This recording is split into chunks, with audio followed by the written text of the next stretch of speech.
Sa mumbula binakatale. Nago binang lesema mai.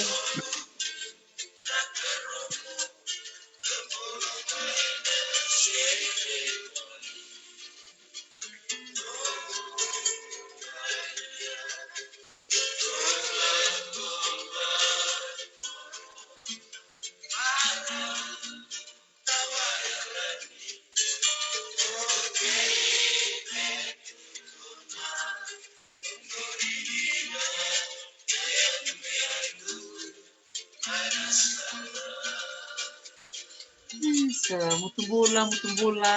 Pula binakana siya may banua.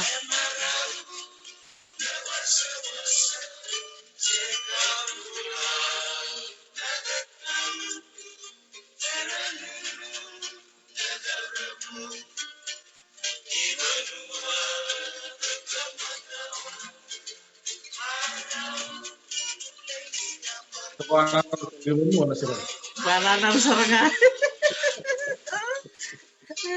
Endongnya na satu kini na mai usanulum saranga na seremoni.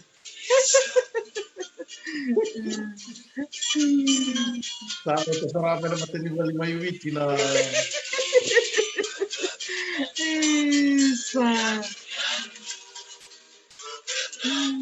Tetap itu kan di Malang ya. Sama itu no. Bumina kalau narumin dulu ya. Itu sarà. Isa.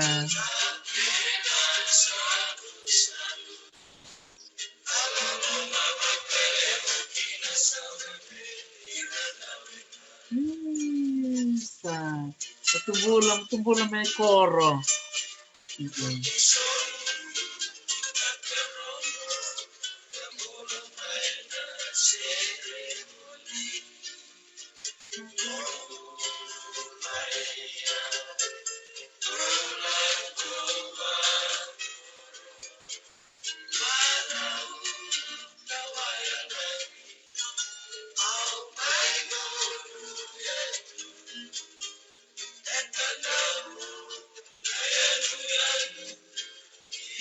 Pula binakapiyo.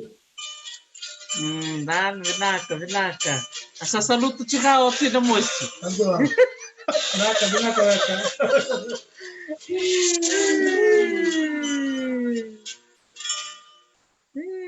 Sa rong binaka na naruto sere na pangan rokan ni sangani na sere na liwaviao na toka rong binaka na sere go kede na ngoni beka ni sana bakturang ko kantawo en tu tanitu may nanondo tu yano klani bunga na ngona da wana nanu sarangai koro na rong binaka ni sere kaya babula talaga meda bana numaleso na ngona ni nganganji koro tibike mumbe kana susumay kandavu na serevoli na ngoni ni batawase isa na batakakana na lengoli na leisiwa na ngole bidodo todo kata do chile tumay banua ia tamaru tekina ni tu na sali buni vital nova ni kaya na mona liba na mata ni singa ni lebu singa tambu chuko may vici singa tambu chuko Australia sa kor chuka na walo en chin katol na minute maro te ken sar no mo siya mo chuka na siga ni lebu siga baro chuka be keto Amerika iyo sa chuka talaga ka do na to pulangi vike muna siya mo chuka mai sa bule chuka to na ilan ni vital no lebu bongbong ni lebu da mangangan sertu iyawe na koro na lotu Mangol weekend to nangonele di Canada o Dr. Katie LeBlanc maram do ni bakikil te archaeologist may tang tekin chuki na neri kurwe membaletan na erikilete ni keoyawe ya nanondo bulan sa chuka siya masar chuko may Victoria may Australia ukla ni le besar bike mu musakila na turang kaya le besar na ngonan do biose pa le betal nga kaya na mona liba babay te betal tunga na matin tu may vici ni semberno na ngole Australia ngona kaya metasar na bambula sarwa bambula sarbi ratu na para rombana kanda bule bina karatu bule bina ka Dr. T bule bina karisi bule bina ka nawakang bukal teman-teman apa bina ka nabisuret sina lumay tabi na muro tapat sa tabuli bale usara chuna le buni tu bina sa banjo tayi chumi o pamatal tanya mendangana ya uno kuilo nabara le tanan tahu rombana kantabu nangku koronga may lebuka na chino na bukile na sa nakantabu au wasu tali tunga na kulo mangani kor wasu may lebuka kantabu botong saranga liman na nungu yamone wa chisara matawi lebu na lawara liman na beruga tua na tangan ng tuwap sa kunang onelewa na kaya sa mo ichigo saray na state of Victoria Australia na tao ni laylay farming community Cobron na bunua ni stone fruit na peaches na pear na nectarine na apollo na kana siya na bunua mo ichora tao ni Cobron via rona ubi mama may malban siguna border to sa tunga na border ba New South Wales Victoria ba New South Wales na bunuto ha to rabita sa tunga na maririba na so kalau pala ko longest river in Australia na maririba 5 miniti o na miniti may bali sa do na bachilo mir wala kala mer na bunua tabutumay kaya bata na bunua sa may to ka buli nga may lebuga primary school nga may lebuga or hindi ko na secondary lay buli bunsia secondary buli sarang may bunsia may do ni korno buli sangay lati may suba na may bangki si dada na bulutor na sanjina kembali balo kena ilang beka ba yawe beka te ba nambukelewe piwa kanta besar tungan na nomu itu lebu oh no ba binasara piwa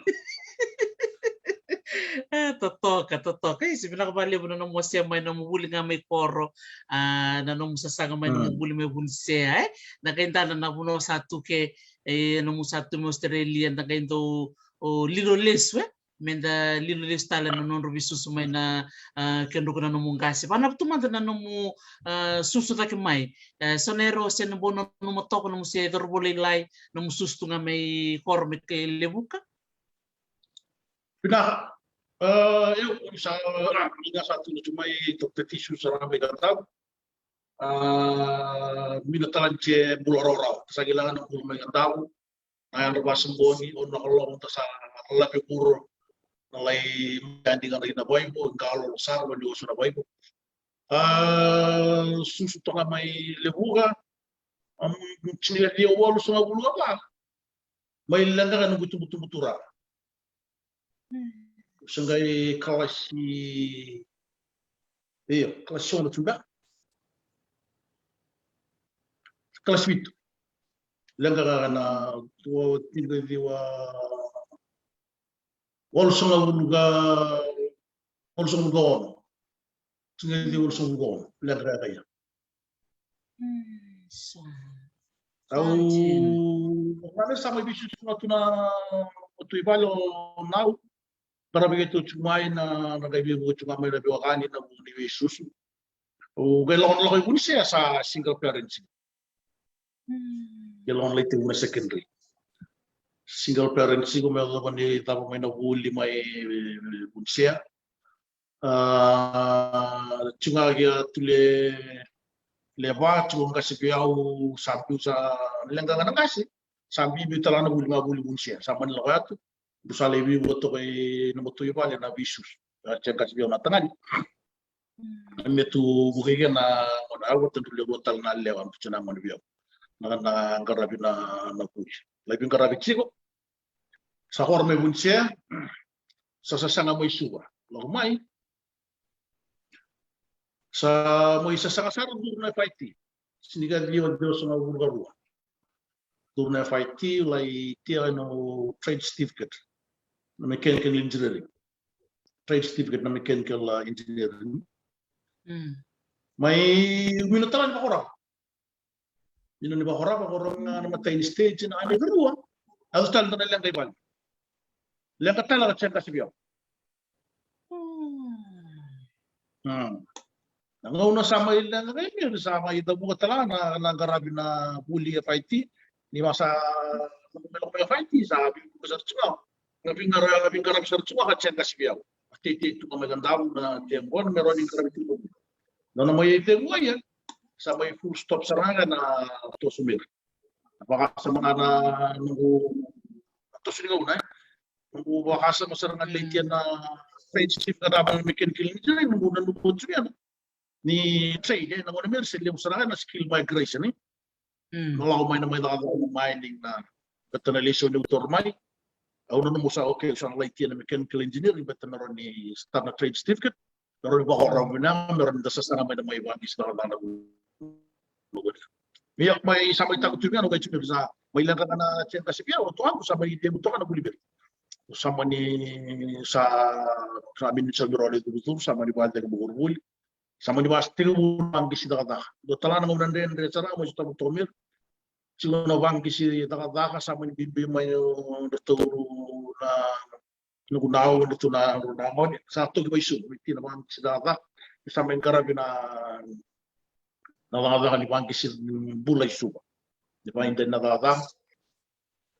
Na Diyos nga lugar ruang meron Diyos sa ulo to, lubi nga sartungan nakaka. May itong naparabi nga ang atsyan kasi naburatulip. Siguro yung ako may siguro. Pangkis si nakaka to. Pangkis si nakaka to, meron nandre ni Sasa. Nanguna, ayaw mo tayo nakasibali, tubi mo lang ka nabumura lang na bukas, duwa ko rito. Damay nang kutsir na yung sa lewa niliyaw. Ako nung orangan daw ko pa hindi ta kutsir na mga bilo ko gorang nga di minanaguli ay daw murit. Nangona may lang nga mer. Taray usara nga. Ako la che usara nga pa ampagi sa lamun bakasan sa kululi. Tandas tinamone. Do na bula bata dan sa pipal sa pwede sarana bul sa oras na biyo. Affecta na sa nga nung gumbula at very early stage na nung nalang kanagat. Abin na mo naman sa kasi ni kulito may lebo ga doon nung umbitsan ko tatalchungan ng turuan mga konpas balkan. Eh sa kay lotelat tulay mo sabiyaw. Sa kay tuloy yung dana. Sala ko tata. Igus sinangon. Les talat tulay buli. Tomando mo buli mapakoraban. Ron ni ko bingkarapi dulu mo dito. Tapos meron sa kay bisa utara ng buli. Sangkay lautan nila ibuli ni sa korot to kay domada na doon na mula sa kulang luro na mula buti para sa akin at tulog. Sabi niya oras na kami nabakasa ng libo. O sa mga na lang libo. May na klasyon mula di ba klasyon ito. Pa kung doon madali ko tala ito biyaw watakan na mo biyaw. Minta ka na bitaro ni klasyon. Tala na bitaro ni klasyon nung kumadak biyaw. Sangga man ni may na nindaw ko pinakatsunga na result ni buli man na primary school. Tudol yung tulutong nga na to ko bulimer na taon na to na kaya nga matay garo ka tul. Na record nga nila sa kay tulo mo sa kelas 7 lay kelas 8 sa. Pero nga sa nandiyan so tama taon ng musika ito budak may yung drive tra sa may biya una ba ka sa to. To sa sama may to ko na Dios sa ulo to may wabo to. Wabo ito ay sumana banggi sila ka may suanga nalalagyan ng tiye lakwat sabi no may FIT rendre sa na doon mo na rendre na daw baka sa matakan lustalit siguro na tamayin tanan na muna kaya na liwin na sa parwat daw lustalit di mo na mo siya ito na wani bali Nandre bulan to tawo may nasusumay ng tao mo yan yawo. Nindre tu na tumay pichilem. Mino ng bata na tsamo na sabi tabi ko ngay bising. Kaya marot ako na lagi labas ang nandre tao. Diyos na ulo to ang ko sa ilo may. When you binakatamo ulit ang kaya mino ni Saudi. 93. Doon na Mexico. Minson. May ulay volunteer lens department. Balata niyo tauri merch na technical drawing, hindi ko na interest na technical drawing Ang sangay sa sangay na lens department in NLTP, muli pangatan Nasako niyo ngay isa ko may mechanical engineering. Muli pangatan nung hilay na mula ko na lens department ng bani draftsman ng bani mat. Sangay man tuwin na may meron. Ya pada mina ni Saudi, na long nalay tu nga will tu nga volunteer. Ya sandende as uli na kanada. Someone to know, okay, santo. Sangay lako, 1993 ulay volunteer to my lens department. Mel na dori mama niya pa yung volunteer to ko ni rito tati. Nakakatakan ra tu. Minson. 1.5 years volunteer to. Okay, chumir. Daw mo na toto ko na mo na nibisa mi mga ko, na nibisa mi na wala mi na katawa ta chiyo. Sangay daw to nga na meron ako na lens department. Na 1993 volunteer 1.5 years. I think from whole of 1993 like mama ni 93 to 94 sangkali mama 95. Daron nila ako na matapos sila maro. Meron nga mga pinitaw mo ni Susu may Diliam. May na plan may pichili na may mga gising na bultor lang. May minawatawar na leso. Sabi na, kung nabalik sa mo siya may mire, o balik siya talent na rendre staff may nung si Gorbolilay, o klani mong gabikan na warang chumenilebu, and na wasya na eros tabi niyo si Gorbolilay na may lengko nung ratu and dagay baka samtikin na bikin talaga nang una ka nang unang rendre tas tabi chukya. Liw talaga nalako rumutal tunga nan rendre ni tumutumbulin dua tumutumbe kan rabim biu da mintu dikila na ermere taray kendra nangon yan na numungay sa sanga may numula ko may bitsilew mintal donere ba yaliliti kiniko kakataka tundo bi mama nemba mo mintu ni son do na ba sa talab mir all theater kana lo ni to na wo to na ba ni mama all theater mana lens sangay na balik na parete kibina 1995 sangay lay tingo mo matapos si Kelmaro Sanjin na kaya ko sangay lay chile na tamata ni Kelmaro ratu nangunulo kami na lens na tapaninggal Maro beta kata batas sarang ko kit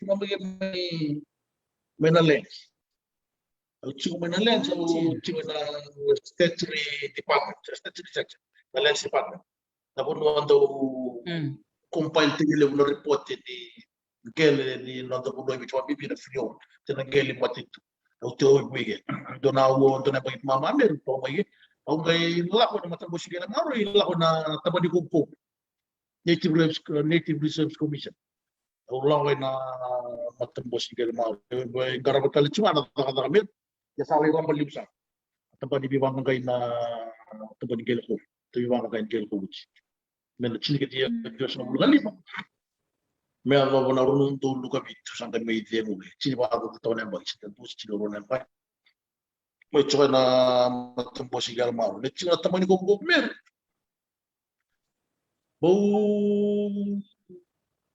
So tapos talaga mo nandre na nabisaw na may tsaka na matampo si Galmaro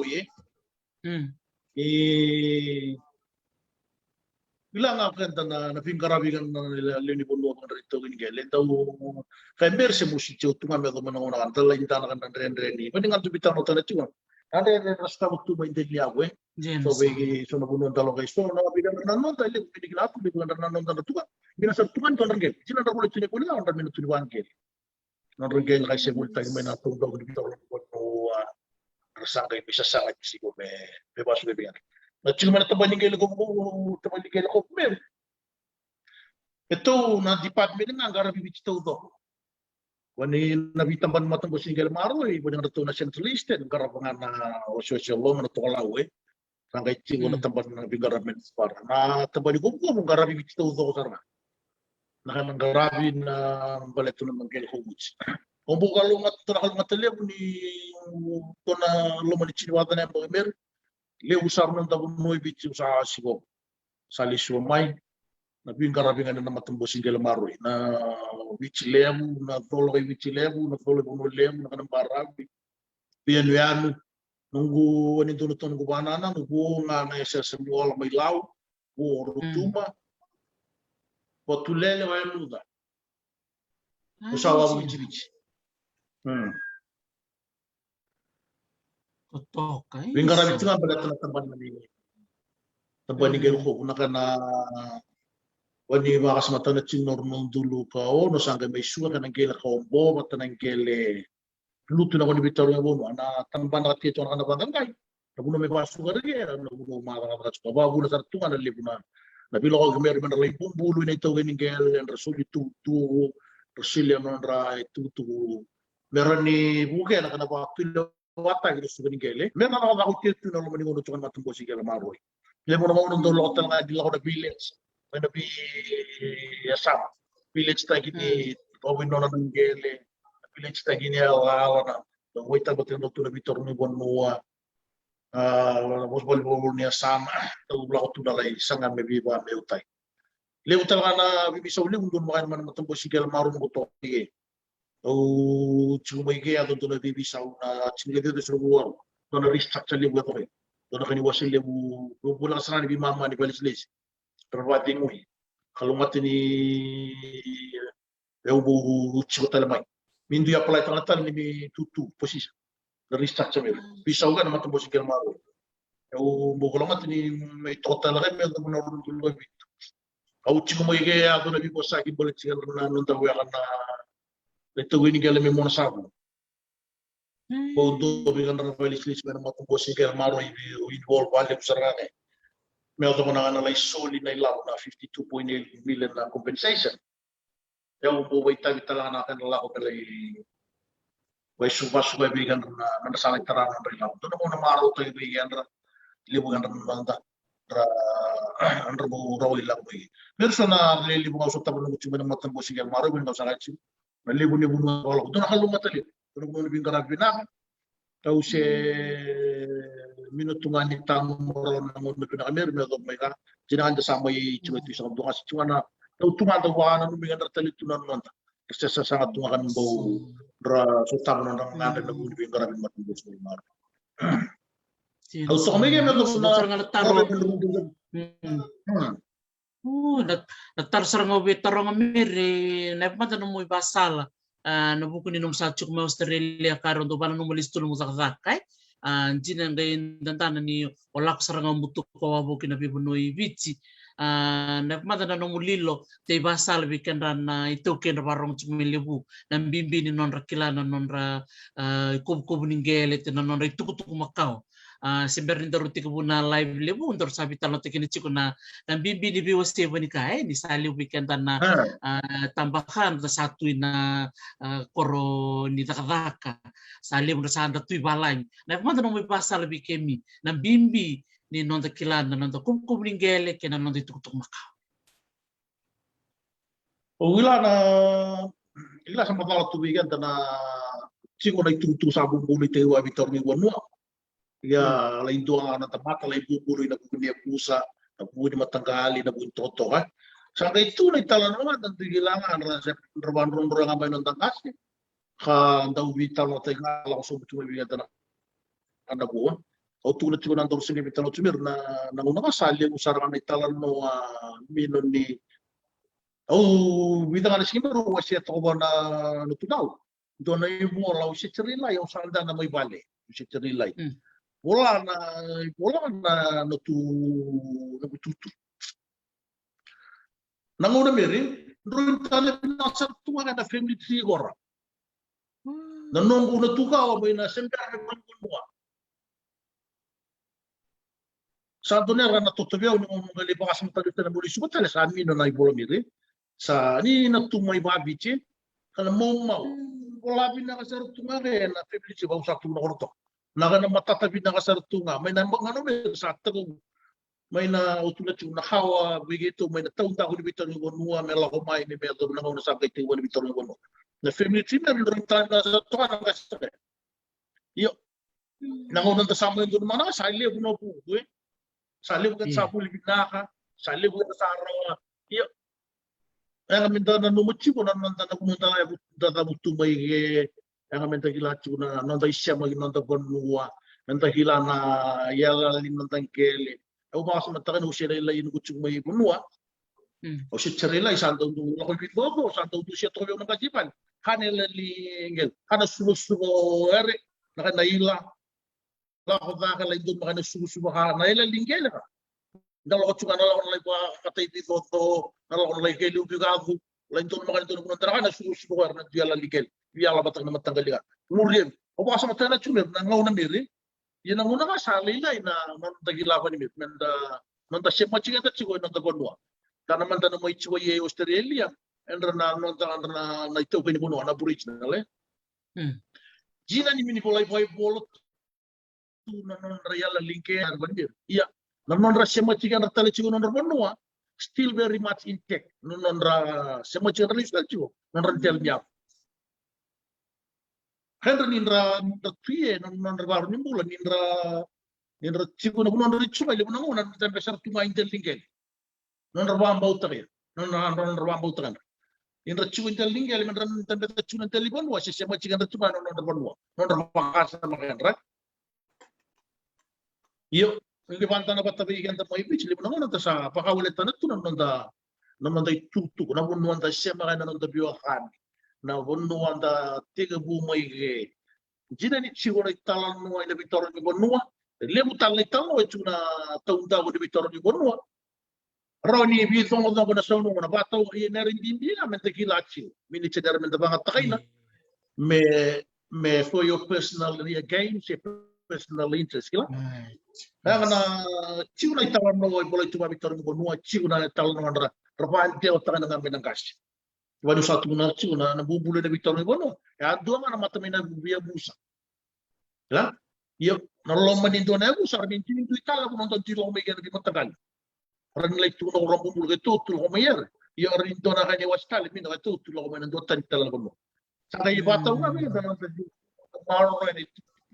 Ran bimbi na kana nonton maro ni tu mer ni tal mer mem pulachi.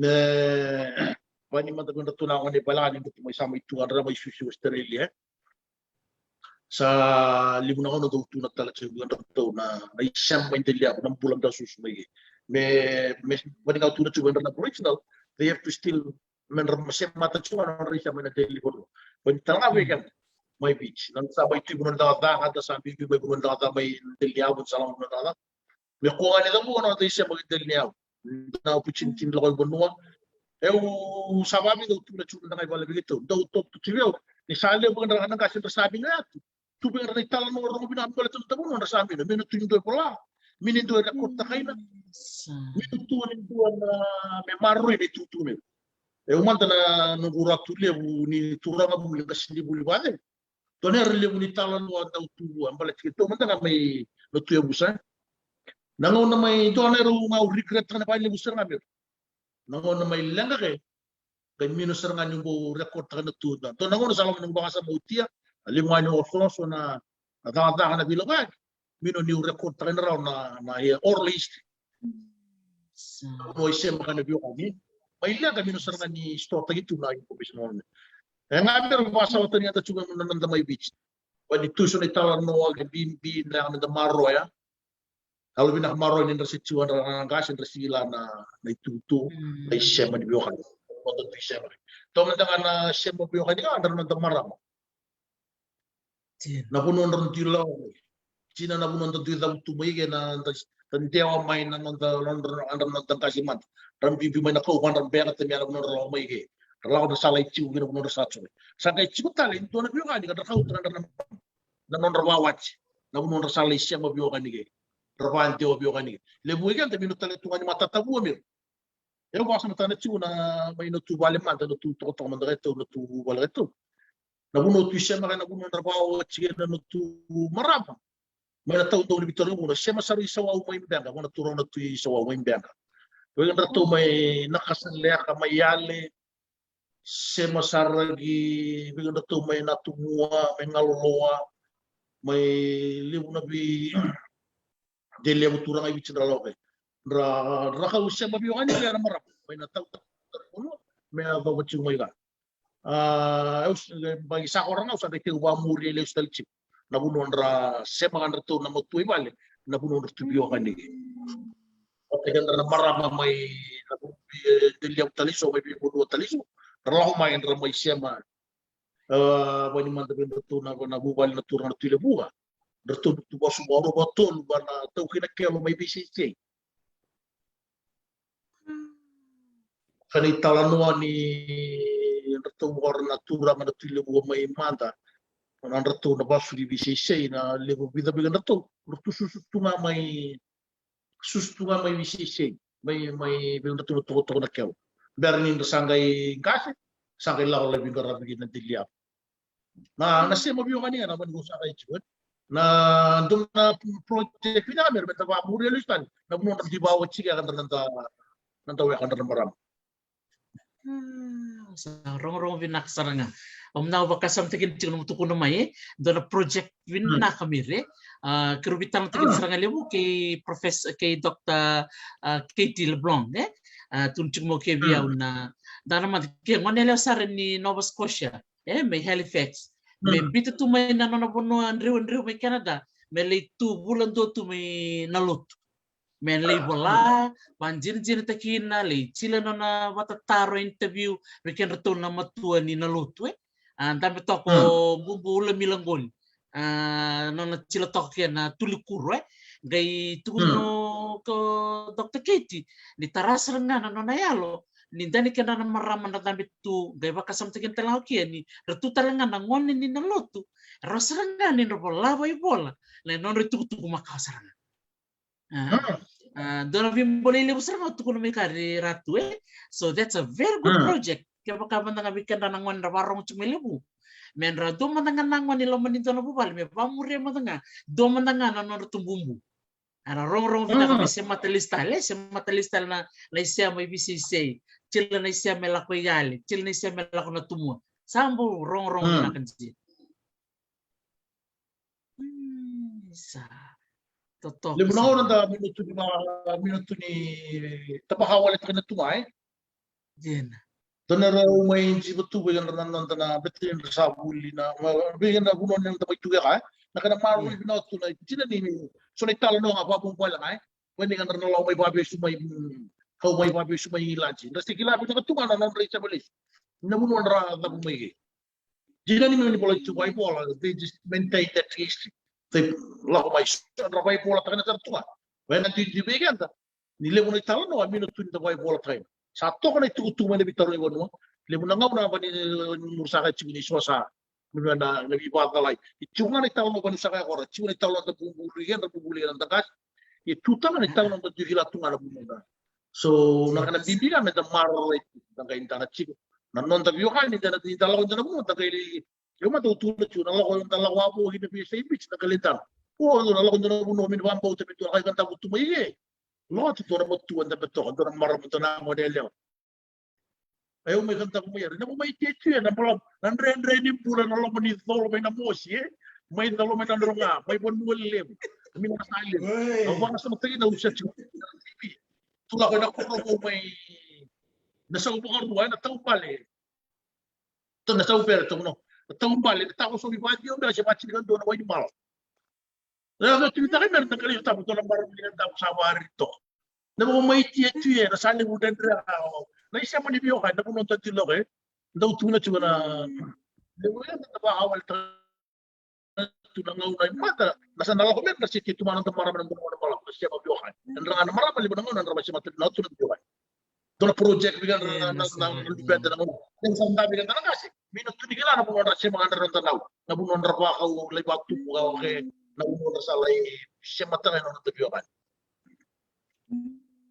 sa diyan sarangan ratu o wakasam takin sar na tumali kel di kumbia ang gay ketu rambati di kumbia na chike na sana modwata sa tambe tok mendo na matu ni bambe kaya na nagirong nga ke ni ngoni kantabu bimbong bong to ka chika to ke gwe lok me che ke gwe kataraw na naviva minle kero sale bibol katsar ang sandoli na numikieto ka korangaw nga jiwa baruway o korangan itu nakatang bungbong nilay o satong balik tu bakro libital no tu no matuan total sali bawat tu sali tu sa kelas na lang beka sambulu sartu may dekombia total meru lakoy na sanora na bunivi to karada na nung kumboso na turangan ni Chaban gay chili korangan na sibsebu sa tu tagi may na marama gay turongo dan ni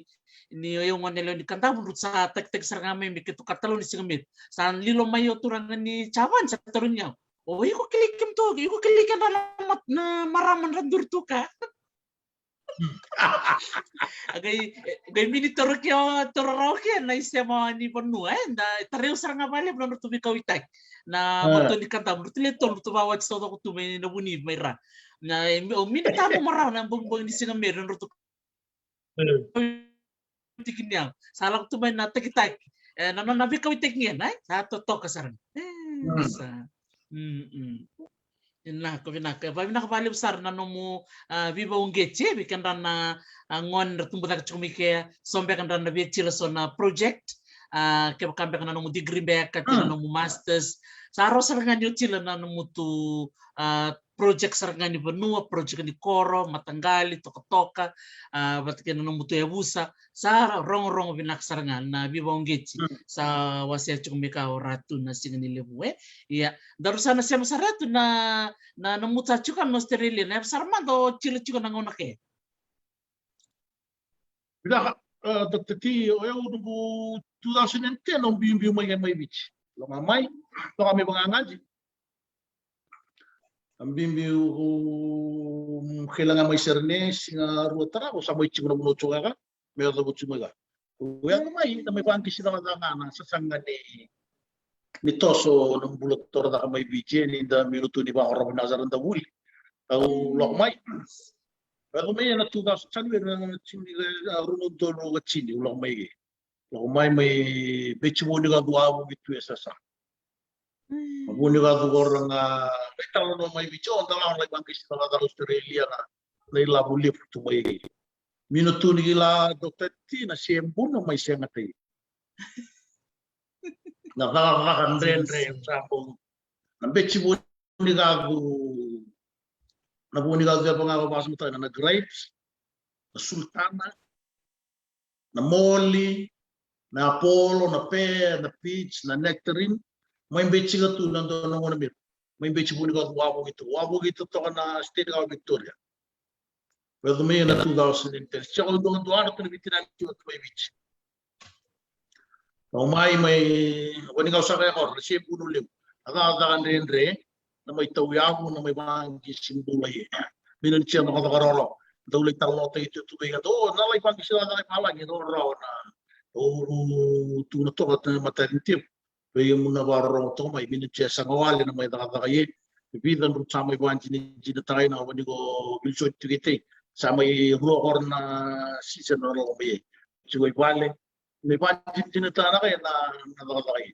So may nakakatuyo ang bitsi mo nagagawa ko i-chiko na bulot yun eh. May na muna ni Winter yan, taon rin sa nakakaka. Nangunan doon liwan, nanguna ka eh. So nakakakay lang ko ito na prune nga. Wata kayo nakakakay na vegetable farms. May nangunin ko na may bitsi ko nagagawa na muli nga yung liwan. Sa ako mayo, saan kami kila, chiwo na muli lang mo ni katakata, chiwo na muli lang mo na liwan. Nalib may bitch na ginatunga na muli. Wani na sultan. sultan kami ni gila ni cek grapes nga. Matay ni ngono onda na kay ni tina sultan na biya korsan ng biya kaniya. Sampai cuma na grapes. Mau tahu kan betul kali. Sampai cuma na grapes. Sangay kau lepas singan itu. Dapat tempat. Wani nga singan niya ko na may bigyan ta. Tapos nga may nanggon sa mga kapatid na hali basikan. Kan bechi na nagagana grape. Sangay itu na dapat tempat. Lepas singan itu ke. Wasingan itu na doon ni mama na sa malay. Sangay kau sangay proses tayo. Sangay bawa yung mati sa mga binatalas. Nakanabasingan itu Mary. Namoho na lang on na monde baka ko gilay na punuan rawi singa Australia ra kasi betulan dela ni sultanar. Oh. Wani nga away tiyo matan ni ono talaga ni biya korsan ko biya kaniya sultan. Ya isa ko na sangay nga sangay proses tayo babilaka sangay awan matis paso sa mga sangay pektay. O may iti tumir na lang. Rumundulot chini na tune o sangay may takatake na bumo tsura.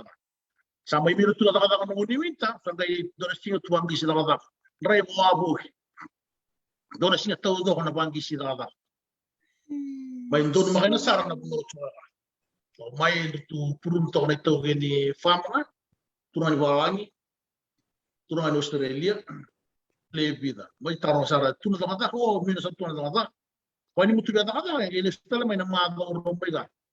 May vida na block na kasi kay table, may mutu kami bibo kana tete. Sarap yun ang kami doktor eu da tsaka na longan cherry. O minuto man dami gila kayo na na cherry. Na na buli na buni gafu ko na tunay tuba kini buni gafu. Mino sara tunga ni gila ndo ni arno blok may tege buli. Kana maado ko sarap sa may sa may tina tete. May tea na tulo bloki or na tete mer may dem tal tu na dada dona singa to balanga men na to bay chu na lebi to may bito man chu to bala tu na la ona la ibul bul na sto na second hand to na buno do bul na sulu go to mandon man sa ni pato ben si tu na poso ni dada dada tar sar may na bara na ko tietu ni na chu may bala sa dada so come back tomorrow plus tal man mata kami dada sa tsaka tingin ko sa namin doktor. Nakuno sa amin ito sa katsiligan to ng pag-isalan nakuno ito ng marami. Katsiligan to ang pag ng mga kakakayi. Sa may tigabuya may casual ito nga ba ng asara ito ito may tingin ito na casual man na 2010 2011 may na 2010 11 2012 o sa may sumupay siya. Sa may dagat today, sa may permanent staff sa Horman ng Keso, sa may permanent staff, permanent na nga sumupay siya. May sumupay siya may na 2012 meron. May daw sir may nagulang matching as nagulang matching as morwa. O sangkay may promote talaga sa may senior doon ito sangkay may torso na senior orchard manager, senior farm manager. Meron po yung mga na ito torso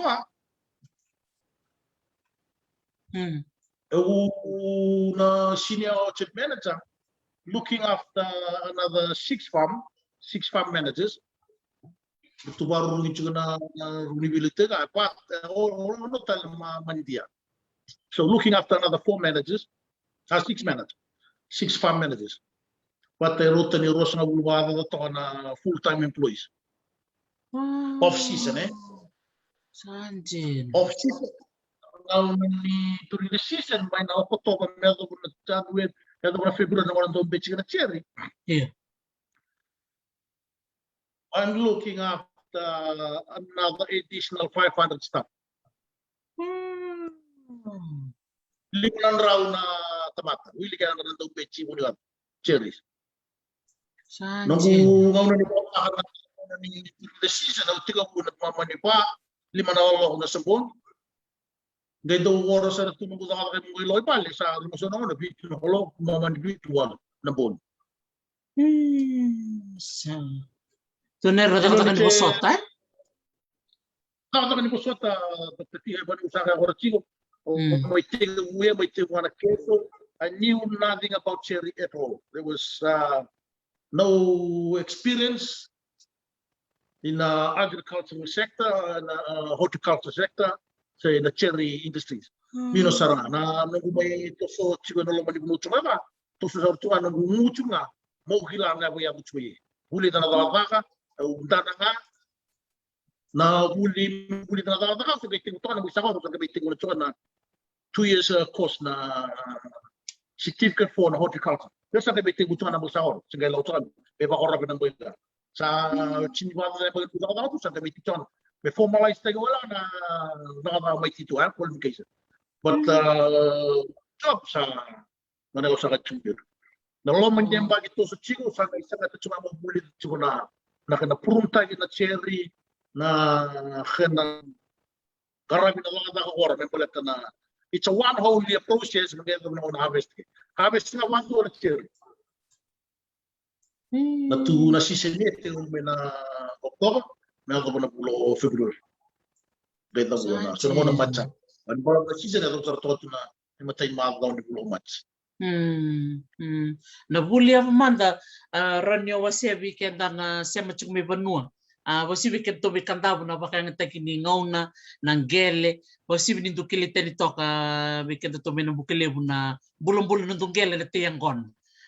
So na lesson niya manda buli de chiko mo nakaka chiko na bono ni te cherry na kena chili na grapes na bi matanggali buato tukun chumikan na moli man nga sa kila ni chiko na winter moli chiko na ni bul kata-kata ya sara nga sama bat kena horticulture do man dalo mo iba madala no musem mati Australia bat ki kandaw kikanto na nonduwe kami ng bukili Ulah na papi tu lo chugan ta bukan la sisu do le tuna tuna na banga ta hininga una ye when I'm in the other so you earn your pay. You have to make sure every second counts. Oh, sali was it one living under me the liabuna video sa talo tuna. Nakana ta ginang ngauna. Toro man ta may bigan na titi to bigan ta mincho lang ta bigan ta talo mo waro. Mani ba ta lebina na mo ngauna. Gente na nanda ta ko ang ganito ka fiscal. Ni dapat ka yung mga tanan mo may nasambong nila na dapat sinigaruwa sir hindi ko siya perform to your very best. Nang ko na ba sila mer na numya ko sa luto sa nga na nanganga. Kani ba pala ko mga tanan na mo na may naono gina sinigaruwa tormanta mo ni ko tite ye. Mo temo na ono no mo taga tuloy by 6 o'clock mo sa chimena fam. Dona mo mga tanan mo tira tagyo ka. Dona ko tira na suli. Dona ako kaya na angkona, dona ako kaya na kanan raw. Nalong manipita na ako mer. May naono gina chinigarua. Ono na ako ay. Gaya na chinigarua mer. Sa oras sa tunga, rani kaya pa ni minamatan ng dona ako. Aron mo tasin na nandun na singa ng mga tanong mo from 6 to 12. Lok na mo okay, tingnan mo na ono kayo. Ono gina triwa, ono gina bitu. Mo buti kay lima sa ulang mo gitalo. Itu gina walu mengutera 5 na pulisuli walu gina diwa o tere ro sa ulte 5 te ntonan ra punya kono na boni ngona mer na na chingarua e un gas mage te utera kanan ra o te to ni mer iko na ka wala ngamu te just from Monday to Friday sinwaro ay sar mo te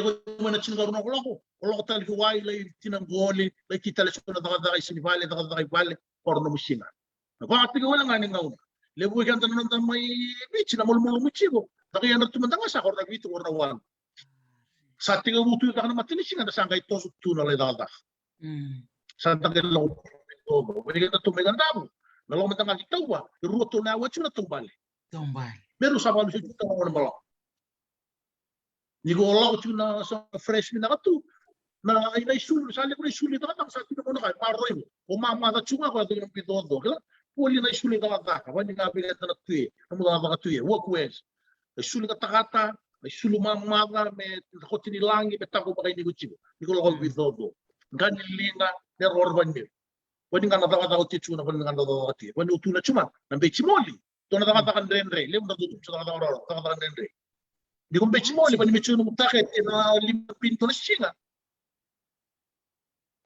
Nalong mga niyo, ano ginatsin ko, sir, ni ko rota kay panapin. So, bigat, kung nangangasa, ni ko rota kay panapin. Nautulad siya, nga ito ni ko rata sila, pero, kalungat naman na nga, mo rota yung kuwali mo na. So, bigat. Gaya ito ko rata siguro, sa ako rata tumabo. Hindi ni tata. So, tumatatal nga, nakabaguli mga tanan ng mga tayo, yeah, nanguna nga niyo, nakakapapila ka, nanguna meron. Mami, pinapetch mo nito tumata.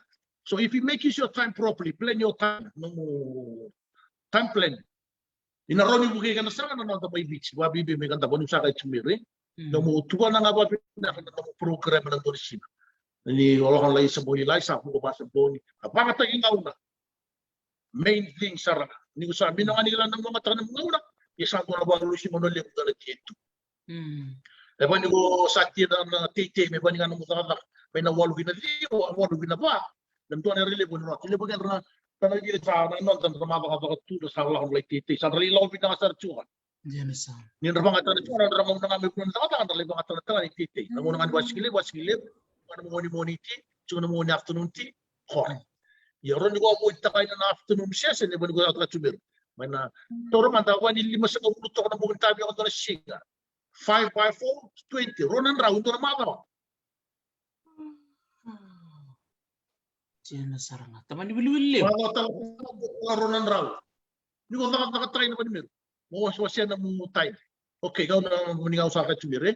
May na time gamit ko ba? Anar nugutia no butawa do plan tagi na ron wai tubo tugo mo tubo na do sina ito na madaw ito na bagi nangon nang galit na ito na bagi sa kung guys ko na ba total na sa rawa yor na mo achievement na do na bagi tubo tanga na annual audit na nakana do sa atin at nakana sa plate sar ambisies bayos ni Australia do bigan ni Washington matabay lang nang una kay Australia na do titi the famous lebu na nanguna ni COVID magtaka. Ito kalungatan na taka titi. Lebu na nakaka na horticulture at na agricultural industries miro non-stop lotunga. Na ruan ang bagi na lotu na COVID nga ye. Ito yung binili mo doon singa taka. Lotunga na taka na pa. Kana may serniya ka na lockdown ko sa kora kay ruan ng tobulan ay ruan ng bula. Doon na kayo wasila ko yan naman na may serniya ka na stop tunan dendra ka. Sa amin ito may isang lugar ka sa dendra na bilokagi sa tao may tinili mo yan rakyusultuan. Nakakatuwa na building industries, nakakatuwa na factory, nakakatuwa na supermarket na alungatan na nabuto na supermarket na nakakatuwa. Lebunon na nakakatuwa na COVID ka. But in the agricultural industries, namin na nito na naman nila kung nagpahan yung sinabura-mura. Sa amin nung nakakatawa na tite, sa amin na talanakan. So tuwa tala may beach. So tuwa ko beach na ito sa akin. Minutes niya na wala tigakan, long tuma, wishing. Ya ka ba naman tayo bakit talaga ng bulo? Hindi na naman yung bulo. Bigat. Sa Minako. Nabalib sa rato na viva ungget. Rababi ni pinakachumika na lero ng robata dan rabarong chukumay. E nanumu viva ungget na baka nagtaking ngauna. O baka samtikin na sa rato na turangan ita may lobon niya. O Mr. Rindal. Nanon na ganggas do taka urang mobil ka chon kenital no ay walu kinaba bising binda. Mata kata tuwang tentu sambil tu sali bingarabi. Iya ka sa milyon neto nga nanon taka takiningel. Iya na taka takiningon. Doon lu binakasaraka. Esa nga. Wani nga ni olay apply tignan ng unang meron ng chumay dilaw. Na milyon niya talaga. Na milyon niya sa nga. Kaya ba nagutupan na ba bilang ng program? O wai tutu tayo na mutin na doon singa ba tayo na ngaw na mga kakake? Wani usaka ko rin Italia na numong kangka ba na ba? Nagkakuman ako na sa korba sing tali luto singa. Na numong performance na drop talaga. E ba ni kolektibo to nagniwa? Ani ba bali na numong achievement na doon singa sa lilita. E ba ni ko ito balik sa rona ko meron ng farm. You have to leave the farm at 2 o'clock. Masakay balik. Na lima na tulak ko na matabi sa buto. Niya ka ba ni ko so pa sa bongi. Oh, sit na ba no sit turan driwan na rin. O to the truck when you go business, you're doing it as a business. You have to provide your own protection, work, sulit attack. Yes, Safety safety equipment, gumboots, kotinilangi, sulit attack, baru tayo na. Yung everything is there. So naman, so run later sa tunga na camp. weekend nga ngelo mai. Kaya when you travel to the city, the most important thing is how you manage your time. Amen, amen. Rong binaksar nga baka samtakin sar na nandurwe kami na tumua. O inosi, what's no na maraming sengay. Makitubitan no chicken ng kuy bata-bata na madaw sa kore be tatawa bali ni tubitan no ina tumuya. Mawasya sar chinga ki na bitan no ke. For the last 4 years, we saw taking the way he looks at family. Mesa torsar nga ba bimbi. Na tik-tik bunin na ngaw na baka nga taking ngaw na kanang una ka sando to ni bartek binako inus. Rani milyon ya, bani masa tu nutugaro naturan yo bolaumian, bani ngau tu nututu aye, was temat tapai labu nang ona. Ye, nundun to titi. Jena saranga. O banjin teng nga Nisland lebu na farmers The farmers are the most highly regarded. Although kay baka samtakin we can to maybe tiang duntan. Ganjo to kuni bani kan di do te farma pa ninda do biwal takin tu da do untan kan raso butu. Mino may balani. Kan rasa rangan na milyon na na do titi. Susarada. Sa pinaka bali na no mo viva un getsi kemi na baka nga taking gele na baka nga taking ngona. Mino sarangan na ulumbale. Bikenda na ito kay baka menda bisotak nga nanonda rai na nanonda lilo menda bisotak na nanonda bichuk tal nga natakete loman Indonesia nga nadava mo rawat sa totokan din o baka samtakin tal nga ratu nilis tali na non rembulan non tanggase kenda non tutu baro kentan rata lang nga bantakin binangangon Doon binasara. Sabi na balik sa na iya mino na sumiyan ko na maliado tunurot to na sambong ililay Jena sarama doon na sa chuma na lang galibuyan na itaw kay sar na namin na baka tayo hiniyang ko na sa alim na ngon na sa walusit to na euro chuma ta may ganda kung chuma ganda na chiniga di arun dulu chiniga bitu na ulo libu nga na sambong imir na rama nga sambong imir matay milay sumiyan ko na tal Nung kutaka ka ng dumatarong yan, tumata kita. Na mabita ka lang mabita ito. May panitsungan ni Mary. Mga tingin ko, na main thing na mo bata naman. Sa lim naman, sa mga situan ng tangon, na sumiyangwan na nabital mo na sa dasanta na tungan ng rendre. Dasanta naman na sumibit siya na kauna ka. So, bimbi men mga tanan dangaw na titebe muna tumay indilia o batay na nangaw na dalo mutua ta baka nga ta was what no donis dan nga shot dan nga itaw da kana po maroy na labo na maroy labo bigyan na lip na don mulmul bigyan na meron ta savings minuto na to maroy labo nilabo nga sa rota main da kanya tal siguro mga tanan tali so if you really serious about looking after your family and look after yourself Sana misa-visa unong dito mo nila sa palilig tayo suner na daw lasa mabalib na sumiyang gona na lakoyen ta sana tabi ta bangka katran ta bang mo ko na tanan nagaragitan wani nga tu sabi ta oto na sumir na fam na ilabu lebu choke sandanta na tibile birnan rando na saro ta binasan kampulan rabal lori rabal binaka rapuli binana ngone Mino nindo ane ulubal tu bigan nila bunang ono tonton me bani chumir nan tabi kunda bani mino nan mol mutungan na dari na stak ngana liban na kana bolong ndende na libnan nat na min don tarawat kan dai tutu Yena saranga na madaro no mo ibasal te batutu na ulutanga kan ni mamaroy andon jin saranga na lilo binakakarin dorong atau menangami kantau na so binakachuniangon menangan na cukup sila di miro sa minum na nirong na raw nondon sa rong to nga na milyon iya na bana na musol di bakasama ten na basal na mamaro nila na cuma da menrecin uban tan kulay chiko na uba tutu na chuma na chiko na law na diganda na hanap ng nga sa kanya na waichib na maroy lab libo na nga sa kanya tuwa na kanta tissue na kanta tuwa bol man supermarket libo man chiniga libo man chinbu maaw na noodle sa amin no nakanampele sa amin no nakana may Ola ko bani ko chimer bani ba kata na munga na rani maro ile bani nakakana rani ko nga may pito ko bani ko chimer yo pito ko na sembo ke ko chimerua le suma ko ba sila sa ran lo wai le pito may na ika ng gol ni siwa may rawa nakakana ni bisinga sa rani karabichon nakana ba maro sa ran maro chuma nila kaya ba kata na silibuan nila ba kata na chuna ba kata gichon nakana saranga Ewan talis mo na raman ng tito ng kasi matarakan ng kanila bisinga. Bino, nalimusan nila mo na raman. Liwigan, santa na kami sa araw nila sa okay sa libuli may naluri. Napanood na mga tayo na kayo. Dami ni baka sa mata na chigo.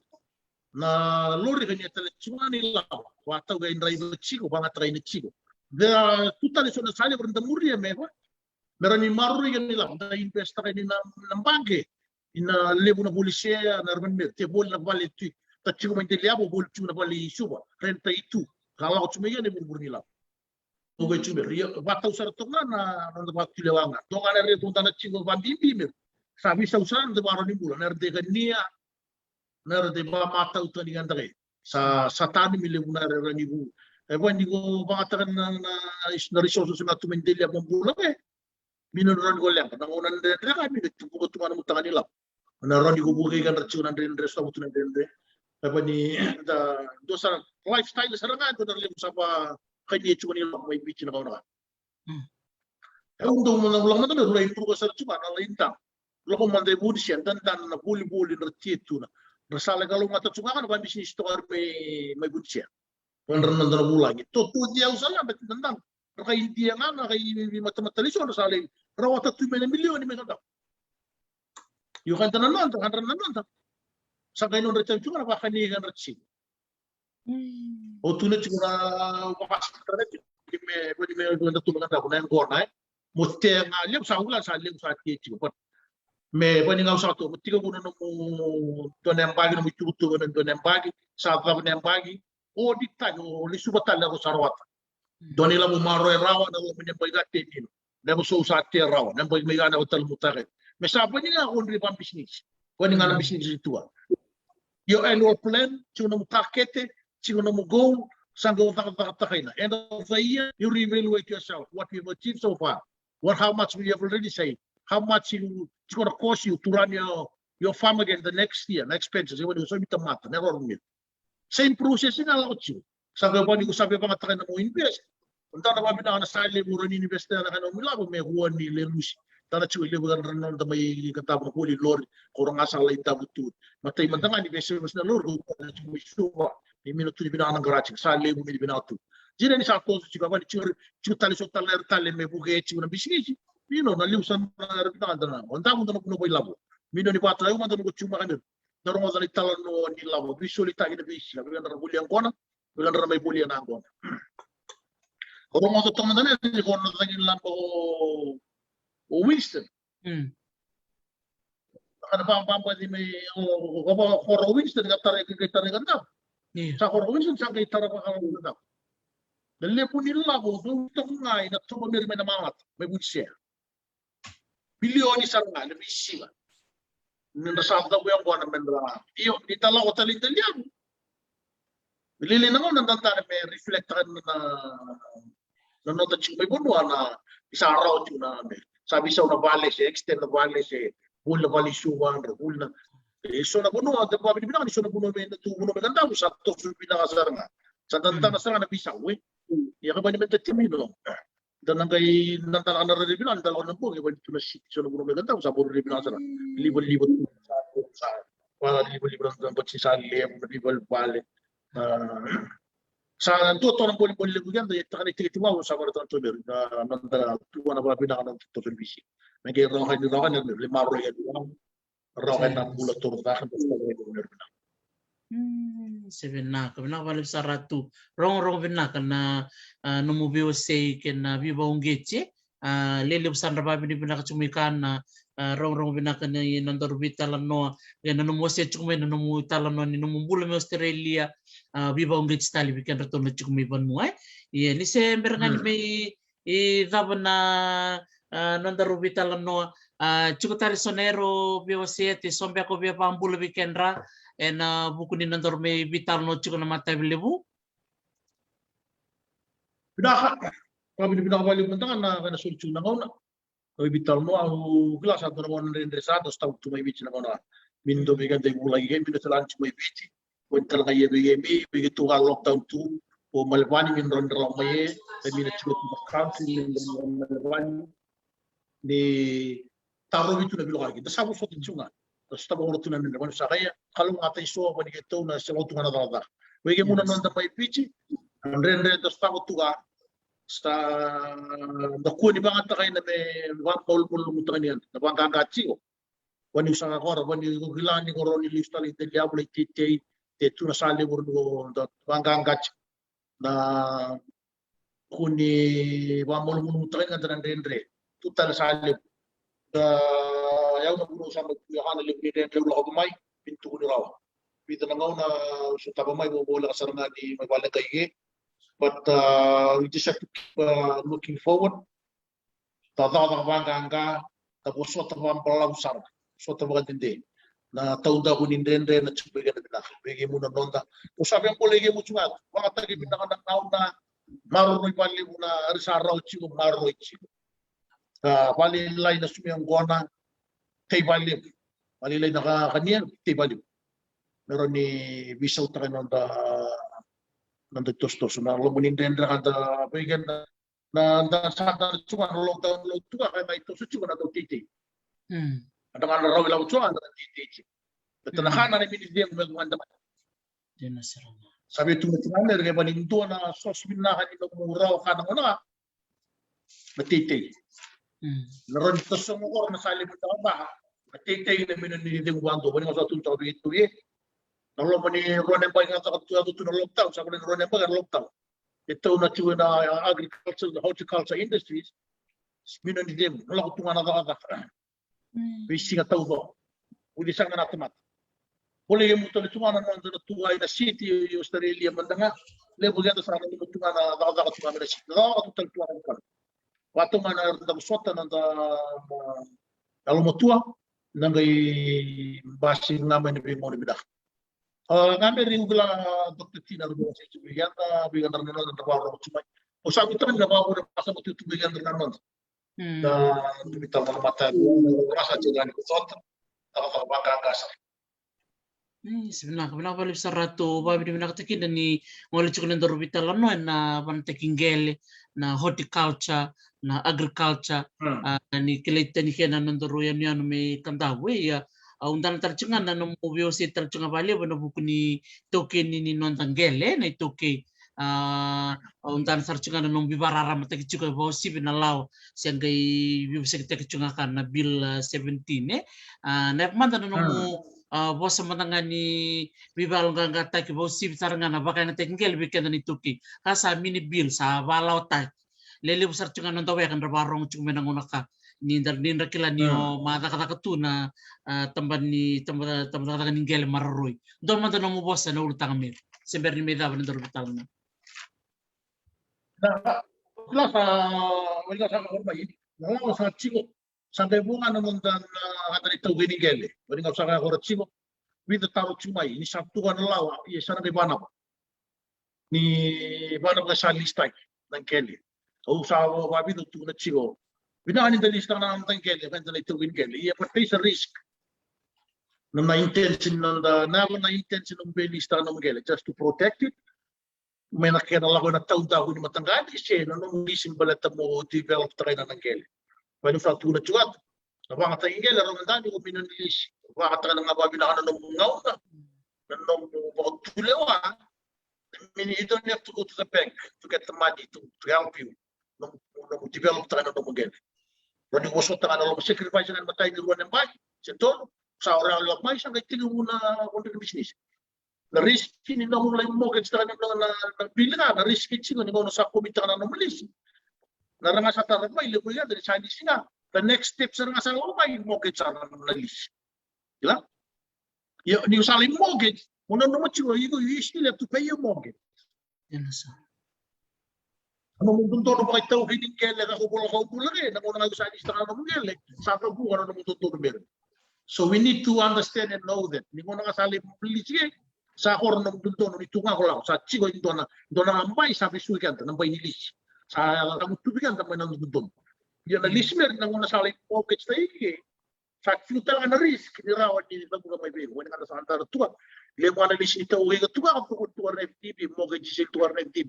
Minuto ni sa rawan. Weekend. Lain mo ka stal tu le bisu tu na lisi. Ni ngau na lain da buka kana nonton mer masala la ko mai dona mulangi mai puli na mortgage mai so na mortgage sa journalist sa lai da na takay na sa akong gaili lutsuro ko sa kain international ka tiyechi para sa mai lis sa na minro ni chuo mo la ko mai taro gaya sa na chuo sa na chuo na million sa ro ta chuo ye na no mungkele ay labo sa ro ta kaya o sa ro na ro ta chuo ko na ren that million will still be able to get it given nga usap ari tala chuo no ba ta na na no resource Malta na umgel. Sacrifice na valilay, o sota valilay, o kakakatan yung matay karoon ng bay. You don't really have to go and list to protect it lang. Wrong ano wala naman tambo single maro, irebon na to, ito, ari na manggalakan, may sako ko talaga, may sa chinutugo ko, better ang kaila ko, minaraw ni tara na matambo single maro, iti may listay. Eba nito ang kaila ko, ko may listay, nang biyo taon taon ko, sa may listay. Iyo, bigyan, tapos nito lumalang katang na tsunat pilga, ni Radbal na ganyan. Ito ang anak na sali ko, kung ano kaya, ni Ronnie Maro yan, ang tagay. Noong natiting nga bangga nga, kuha niya lot tayo na opportunity, may ako ng kaliber ng bank. Balik ito sa agilingan na ito, anong tapos mo kulit mo na muna. Kung kapigyan, nakalungat, ni Ronnie sumulit ng mortgage, ngalatal man ng ganyan. Nanumot yun, hindi ko sa alis, may libo na list naman ako sa agriculture, banta nga, sali mo sa ulusot tungan yung bagay na ito. Madali mo naman, tutul sa tungan yung bagay. Dali mo na sa kabulang bagay, doon na mo ng balaw. Monta na to, ni Sarah, ilabot yung fog, Sarah, ilabot yung perkas. Million ni Chua yang bay habits to produce. But ito dito ginigal, to sa kataratso ka ng tunutulog, siya doon ang raw, doon ang bula siya, tunutulog ko na pag may sa that's all we get. But the tenant is the one that's reaping the rewards through the office. Leo sa ito, kasama ito na siya. Sa istaraan ng pugal, may maroy yan ang balata ng pilga.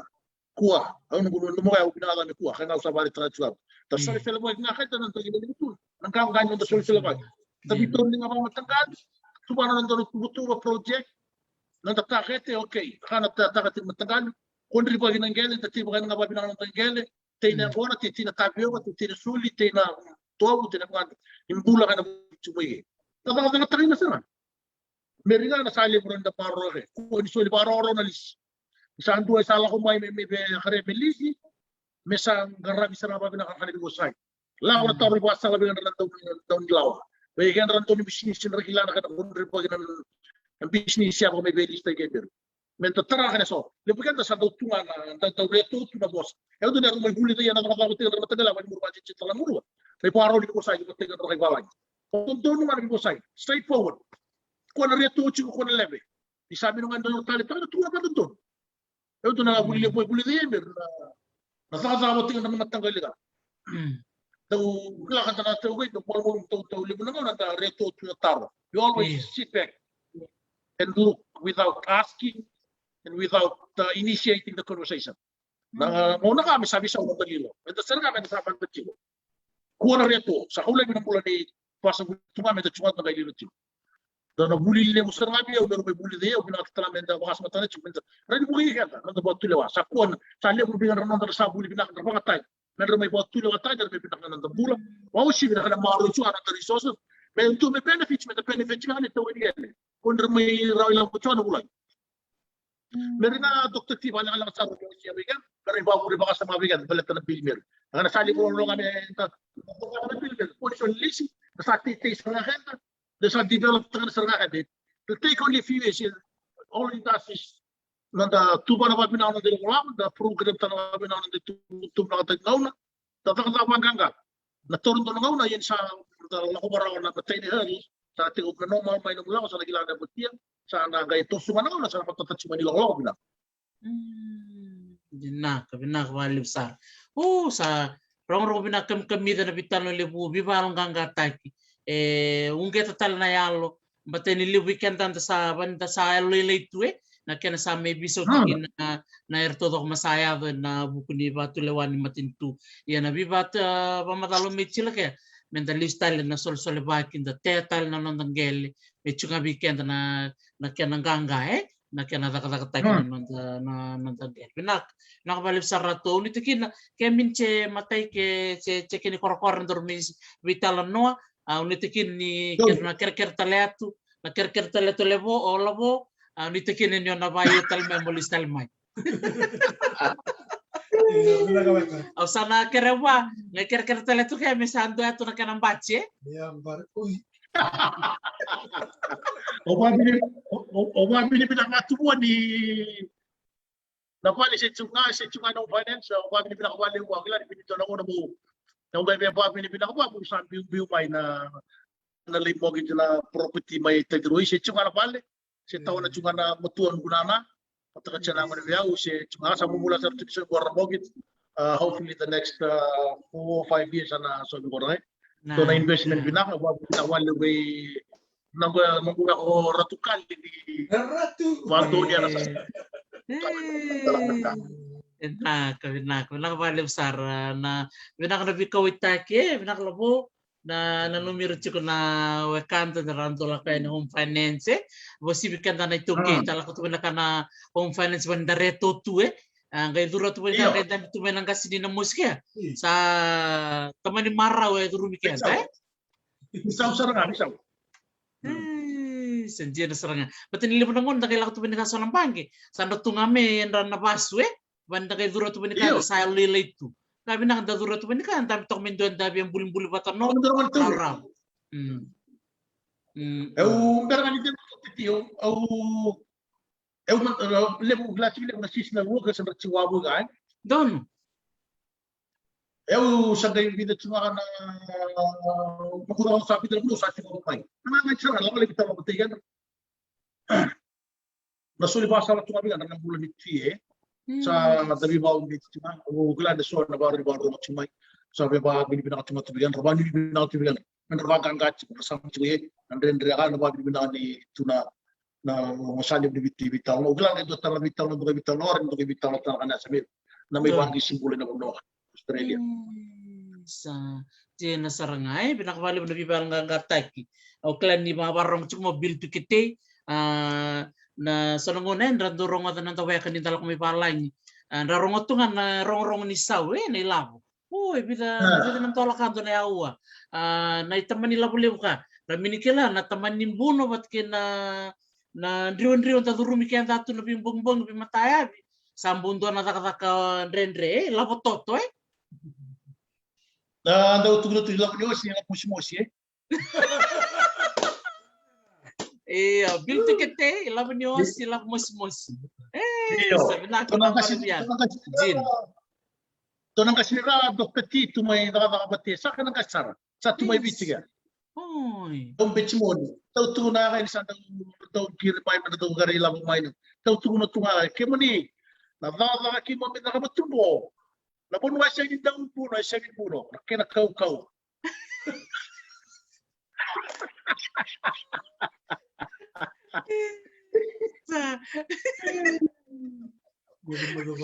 di nasarangay tama de pampari tama ni driwan sa tama nyongong di nasaranga Nakabali na tumira. O klan yung pambulo sa kami nito may matawili. Aron ni pambulo matibiyan na to. Mambung baik siya may matawili. Isa sama mula cuti gandam, wang mula cuti lebuga, ni bilang bayin lebugile bayin gandam berarap. Wabi di binakat siko, sa kwan hindi binakat cumatu. Sa wabi di binakat tali cumatu rabi itu may susabu, may matawili ako. Ka kwan hindi binakat cumatu, mukang kaangat siko.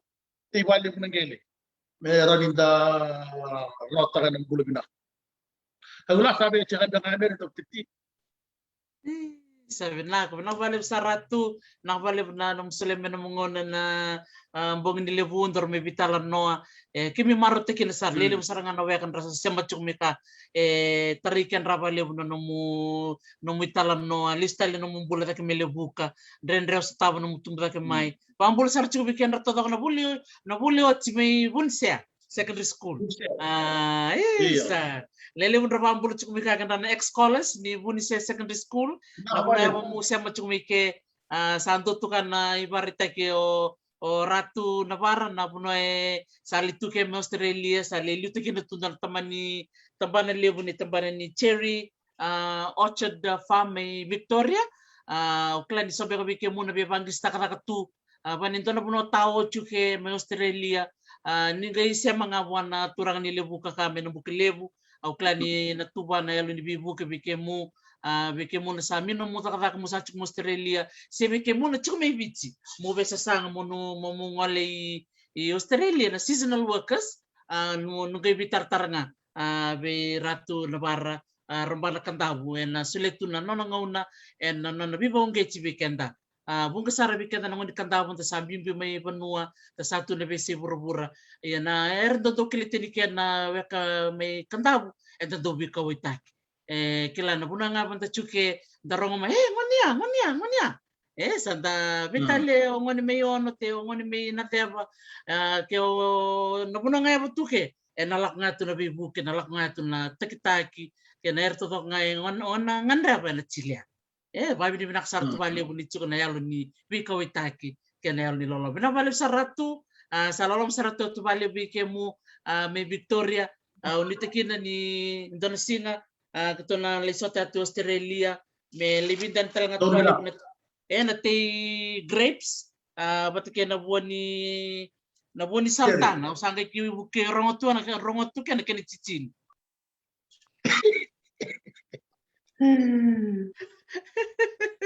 iya sebenarnya balik saratu isa na wale sawali ni bina suratu kalau ngata chilo mo tomata nakabalev sara lolom saratu balevu montoka naka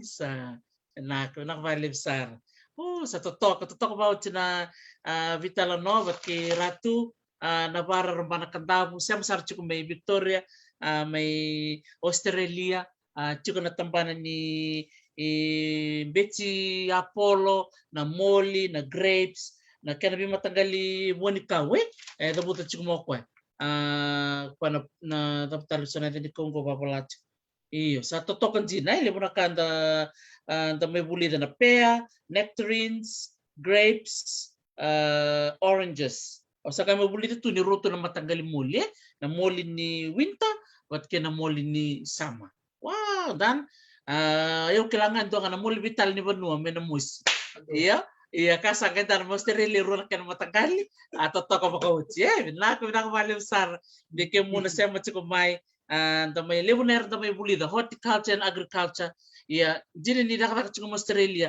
si matalista kay kandahwe na baka nga taging gele na mamaro ni lawo pona basam sambu dakani chungum na nambele na ika kumanda na noodles na toa na sausage na lamb chops kena neck chops sabi kay bibi sa walilay na tuba kinikan ni sachi ko na ngerengere ya sa tamarutigin sarvali lebu na biba ungetsi ni Ratu weekend sa ba mo sartu katbali bikemu nakabali sar na siya machikumay ba binibinaksar chubali na buno turke na turang ke na koro reri binakumatoy lebu na sanora babi ni binakabali po na bito ko ni kibuan na turangan ko na nona buli na takataka na nona sasanga na nona ngala ni Australia may sasanga taka na nona buli ni matubali sabang masar tsaka din ko Hawaii bekem ni to ako sar ni mataka na rotal tsaka na nona bulay na turangan ni lawaki late tamata na siya mo tsaka ni mataka kena ko ro Tim Kong dorobo ni nalotu mayawe and then sota chicken mataka na ona kaloko matay mataka kay na walo na kaloko nambong sa pamat sa tsaka tubike mo pinakabakalibo na siya machikumay tanang kay sota lato ni mataka mo